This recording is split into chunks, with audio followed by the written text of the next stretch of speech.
Hi hello welcome to టీవీ24.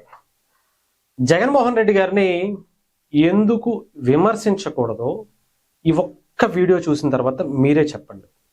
ఎందుకంటే దేశానికి స్వతంత్రం వచ్చి 77 సంవత్సరాలు అయింది. నిన్న రిపబ్లిక్ డే చేసుకున్నాం, చాలా ఘనంగా. 77వ రిపబ్లిక్ డే కూడా చాలా ఘనంగా చేసుకుంది. దేశం మొత్తం అందరూ చాలా హ్యాపీగా ఘనంగా సందర్భంగా చేసుకున్నటువంటి పరిస్థితి కనిపించింది. మరి జగన్మోహన్ రెడ్డి గారు ఏరి ఒక మాజీ సీఎంకి కొడుకు కదా. ఆయన సీఎంగా ఉన్నప్పుడు ఈయన ఎంపీగా కూడా పనిచేశారు కదా. ఆ తర్వాత ఆయన చనిపోయిన తర్వాత ఎమ్మెల్యేగా కూడా అయ్యారు కదా. ఒక పార్టీకి అధ్యక్షుడిగా ఉన్నారు కదా. ఆ తర్వాత 2019 నుంచి 24 వరకు సీఎం అయ్యారు కదా. ఆ తర్వాత ఓడిపోయిన అహంకారంతో చేసినటువంటి పనులన్నీ మర్చిపోయి ఆయన ప్రజల మీద విరుచుకుపడి వాళ్ళ జీవితాన్ని నాశనం చేద్దాం అనుకున్న ప్రజలు 11 సీట్లు ఇచ్చారు. పులివెందుల ఎమ్మెల్యేలు ఆయన ఎమ్మెల్యేగా గెలిపించారు. సరే, ఒక పార్టీకి, ఆయన పార్టీ సొంత పార్టీ కాకపోయినా కూడా ఆ పార్టీకి అధ్యక్షుడిగా చెప్పుకుంటున్నారు కదా. ఆ హోదాలో అయినా సరే, ఈ దేశంలో పుట్టినటువంటి వ్యక్తిగా అయినా సరే ఆయనకి ఆ బాధ్యత ఉంది కదా. ఈ దేశభక్తి అనేటువంటి మాట ఏదో సోషల్ మీడియాలో చూపించడం కోసం ఆయన చెయ్యాలి కదా. మరి ఏమైపోయారు? సరే, ఈసారి ఏమన్నా పోనీ హెల్త్ బాగాలేదేమో, చాలా సీరియస్గా ఉందేమో, హాస్పిటల్ బెడ్ మీద ఐసీయూలో లోపల కదలలేని, ఏలు కూడా కదపలేని పొజిషన్లో ఉన్నారేమో అనుకుందాం. పోనీ మరి గత సంవత్సరం 2025లో ఆగస్టు 15కి ఎక్కడికి వెళ్ళిపోయారు? పోనీ వేరే దేశాలు వెళ్ళిపోయారా? పోనీ అప్పుడు మనకి ఎవరికి క్లారిటీ లేదే. సరే, పోనీ ఈ దేశంలో ఇప్పుడు కూడా పోనీ వేరే దేశం వెళ్ళారేమో అనుకుందాం. అక్కడ కూడా మన దేశంలో పుట్టి మన దేశంలో పెరిగినటువంటి చాలా మంది జెండా ఎగరేస్తున్నటువంటి సందర్భాలు ఉన్నాయి. ఆఫ్రికా వెళ్ళినా, అమెరికా వెళ్ళినా, అండమాన్ వెళ్ళినా కూడా అక్కడ కూడా మన దేశం సంబంధించినటువంటి ఈ రిపబ్లిక్ డే కావచ్చు, జనవరి 26 కావచ్చు, ఆగస్ట్ 15 కావచ్చు, సంబరాలు జరుపుకుంటున్నటువంటి పరిస్థితి, జెండా ఎగరేస్తున్నటువంటి పరిస్థితి మరి జగన్మోహన్ రెడ్డి గారు చేయలేకపోయారా? బెంగళూరు ప్యాలెస్లో అసలు ఏం చేస్తున్నారండి జగన్మోహన్ రెడ్డి గారు? అలంకా ప్యాలెస్లో అసలు ఏముందండి?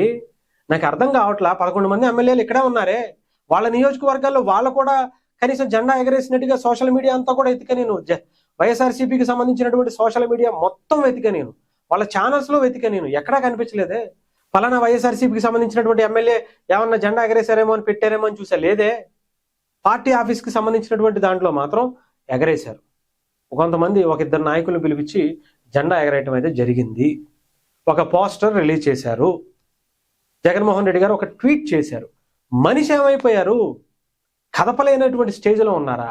సరే, బెంగళూరు ప్యాలెస్లో ఏం చేసుకుంటున్నారో ఏంటో, ఆ లోపల సీక్రెట్స్ ఏంటో మనకైతే తెలీదు, ఆయనకే తెలుసు.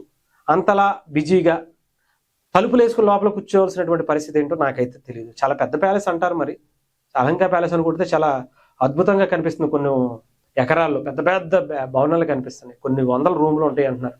సరే, అలా బయటకు వచ్చి ఆ ఇంటి ఎదురుగుండా అయినా సరే, పెద్ద ఎదురుగుండా బాల్కనీ ఉంది, ఒక జెండా పెట్టి ఎగరేయచ్చుగా. ఒక 500-1000 రూపాయలు అవుద్దేమో. సరే, పోనీ అవి కూడా డబ్బులు లేవు అనుకుందాం అండి. పోనీ ఒక ఫోటో పెట్టి దండం పెడుతున్నట్టుగానే ఒక ఫోటో అయినా రిలీజ్ చేయొచ్చుగా సోషల్ మీడియాలో, మాలాంటి విమర్శించే వాళ్ళకి, వాళ్ళ కోసమైనా సరే. పోనీ అది కూడా లేదు. పోనీ ఇంటి పైకి వెళ్ళి, కిందకి రాలేకపోతున్నారు, పైకి వెళ్ళి ఒక జెండా ఎగరేసి ఒక ఫోటో పెడితే ఏమైపోద్ది? అది కూడా లేదు. అంటే నేను చెప్పానుగా, మాజీ సీఎంకి కొడుకు, మాజీ సీఎంగా చేసినటువంటి వ్యక్తి, మాజీ ఎంపీగా చేసినటువంటి వ్యక్తి, ఈ దేశంలో ఈ భారత రాజ్యాంగాన్ని ఉపయోగించుకుని ఇక్కడ ఉండేటువంటి ఫలాలను అద్భుతంగా వినియోగించుకుని ఎమ్మెల్యేగా, ముఖ్యమంత్రిగా, ఎంపీగా ఇన్ని పదవులు అనుభవించినటువంటి వ్యక్తి కొన్ని వేల కోట్లు తండ్రి అధికారంలో ఉండగా ఈ స్వతంత్ర ఫలాలను ఈ రాజ్యాంగంలో ఉన్నటువంటి రూల్స్ పోల్స్ వేసుకుని కొన్ని వేల కోట్లు ఏ రకంగా సంపాదించడం మాత్రమే తెలిసినటువంటి వ్యక్తి, ఇండియాలోనే రిచెస్ట్ సీఎంగా ఉన్నటువంటి వ్యక్తి, మొన్నటి వరకు ఇండియాలోనే రిచెస్ట్ ప్రతిపక్ష నాయకుడిగా, అవకాశం లేకపోయినా నాయకుడిగా ఊహించుకున్నటువంటి అడుక్కుంటున్నటువంటి వ్యక్తిగా ఉన్న ఆయన మరి ఏమైపోయారు? కాలు బయట పెట్టి జెండా ఎగరేసేటువంటి పరిస్థితి లేదా? ఆయన ఒక ఎమ్మెల్యేనా? ఈయన మనకి 2019 నుంచి 24 వరకు ముఖ్యమంత్రిగా ఉన్నారా?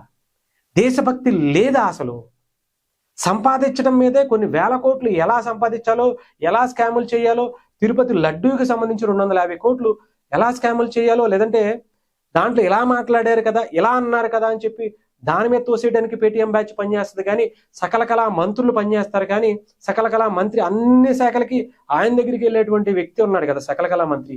మరి ఆయన ఏమైపోయాడు? ఆయన కూడా బయటికి రాలేడా? ఎలా స్కాములు చేయాలో, ఎలా కోట్లు సంపాదించుకోవాలో తెలిసి మాత్రం ఎలా దేశభక్తి మీద ఒక కనీసం జనాలు ఎలా మాట్లాడుకుంటారనే ఉద్దేశంతో ఒక వీడియోను, ఒక ఫోటోను రిలీజ్ చేసుకునేటువంటి పరిస్థితి కూడా లేదా జగన్మోహన్ రెడ్డి గారికి లేదా మంత్రికి? కొన్ని కోట్ల రూపాయలు జనం సొమ్ముతో, ప్రజల సొమ్ముతో సలహాదారులుగా పెట్టుకున్నారు కదా, వాళ్ళు ఎవరు చెప్పట్లేదా? ఆ 5 సంవత్సరాల పాటు సలహాదారులుగా కొన్ని వేల కోట్లు మింగేశారు కదా శాలరీ రూపంలో. సకల కళా మంత్రులు ఉన్నారు కదా, ఏమైపోయారు మరి? వాళ్ళందరూ ఏం చేశారు? వాళ్ళందరూ ఎందుకు కనిపించట్లేదు? ఏంటి సార్ ఇదా? వీళ్ళకి దేశభక్తి ఉంటుందా? వీళ్ళకి సమాజం మీద ప్రేమ ఉంటుందా? ఈ దేశంలో దోచుకోవటం కోసమే, దాచుకోవటం కోసమే పుట్టినట్టుగా ఉంది అలాంటి వ్యక్తులు. ఇలాంటి వాళ్ళు దేశానికి ఏం చేస్తారు?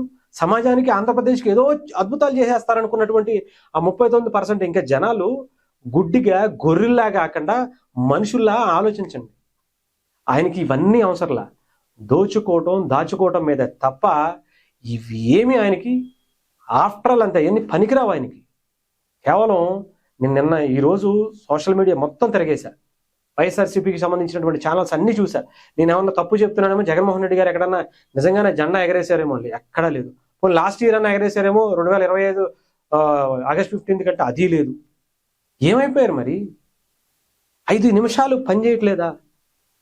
పేరు ఊరు లేనటువంటి పార్టీలు కూడా అసలు వాళ్ళ దగ్గర పోనీ ఇంట్లో ఎగరేయటానికి ఇంట్లో ఎగరేస్తారు, ఎలా ఎగరేస్తారా అని కొంతమంది అంటున్నారు. పోనీ ఇంట్లో ఇప్పుడు మరి బెంగళూరు ప్యాలెస్లో ఎగరైపోతే మరి తాడేపల్లి ప్యాలెస్లోనే కదా నిన్న ఎగరేసింది.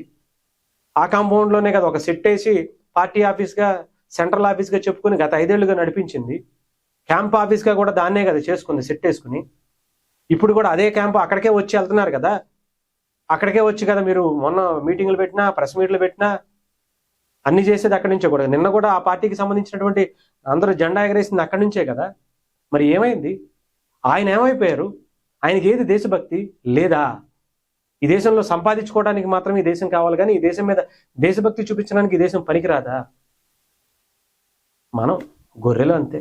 అలాంటి గొర్రెని నమ్మటానికి ఇంకో గొర్రెలు కషాయవాడిని నమ్మినట్టుగానే గొర్రె కషాయవాడిని నమ్ముద్ది అంటారు కదా, ఈ 39% అలాగే నమ్ముతున్నారు ఆయన.